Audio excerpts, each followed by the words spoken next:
Quand le sport, et plus précisément le judo, est synonyme d'inclusion. De la Marne et des Vosges, près de 70 jeunes déficients intellectuels participaient ce jeudi au COSEC de Neufchâteau à un tournoi.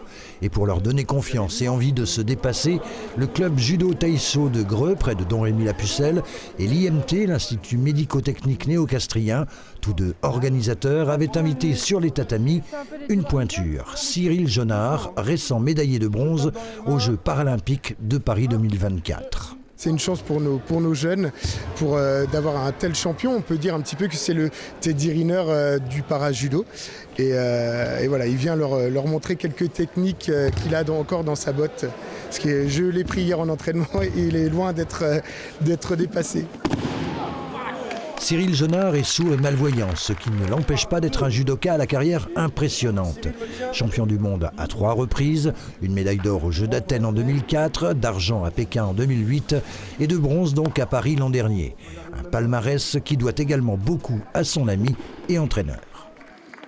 On se voit tous les jours, les week-ends s'il a besoin de moi, je suis là. Donc voilà, je suis pleinement attaché à Cyril. Sportivement, ça marche, mais il y a aussi le côté humain où il faut faire énormément de relationnel. Si ça va bien dans sa vie, ça ira bien sur le tapis. Si ça va bien dans sa tête, ça ira bien au niveau du judo. Donc c'est indispensable. Je m'assois. À 48 ans, Cyril Jonard ne raccroche pas pour autant. Il prépare actuellement une Coupe du Monde en Géorgie dans un mois, puis des championnats du monde au Kazakhstan.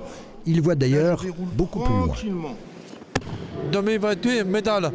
Je veux une médaille d'or, très motivé. L'inclusion part et dans le sport, un vrai cheval de bataille pour les organisateurs. On a encore tendance trop à les mettre de côté.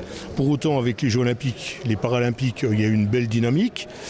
Attention, sans faire d'allusion politique, et ça, on a tendance quand même à revenir un peu en arrière ou tirer le frein à main. C'est surtout pas ce qu'il faut faire. Pour certains de ces jeunes judokas, ce tournoi, en plus d'être convivial, était important car préparatoire aux prochains championnats de France de sport adapté qui auront lieu dans un mois à Nogent-sur-Oise.